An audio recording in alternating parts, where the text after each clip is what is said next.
Conrad has taken, a start where he bought a single family home that was $30,000 and, looked horrible. Again, we'll show you Really pictures bad. of this. And in 4 years, he has gone to 21 properties, several multi-units of that, building an apartment complex, and now going into construction. Right. Now, a lot of people see this and they'll be like, well, okay, but that's really, nobody can do that. And actually I said the same thing. Conrad and I talked about this and he kind of told me where he was on a few things. And, one of the things that you told me was it's amazing how once you start and once you get going, there's this, I don't know if you want to call it a snowball effect or a compounding effect, or you realize, like, maybe it's the fear, right? The fear of the debt and what you're taking on. It is. Starts to go away. So talk a little bit about that. Absolutely. From even growing up, I didn't grow up with silver spoon or anything like that. Yeah. We grew up, we had everything we needed. Our parents provided. You weren't for naught, but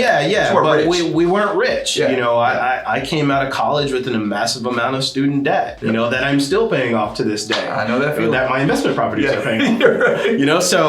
So ultimately there's challenges. And there's nothing special about me, right? Ultimately, I took an opportunity and I just asked a lot of questions, and a lot of people have the fear. They get what they call analysis paralysis. They analyze deals all day long when they want to get into investments, and then they never take any action. Right. And I just said, you know what? I've got nothing to lose. I'm going to take a stab at this. And people laughed at me. That house that we bought, that very first rental, we paid $9,000 over the asking price on that house. And agents and people were laughing at me when I bought that property.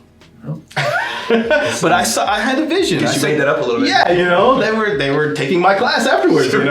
So ultimately, what I learned is just sometimes you just got to go for it. And it does take a lot of making good relationships, getting a good bank, or asking around what's a good bank to work with, who's a good lender to work with to try to get things done. And just, you don't know everything. I didn't know everything. I've been in real estate for years, didn't know where to start with these investments.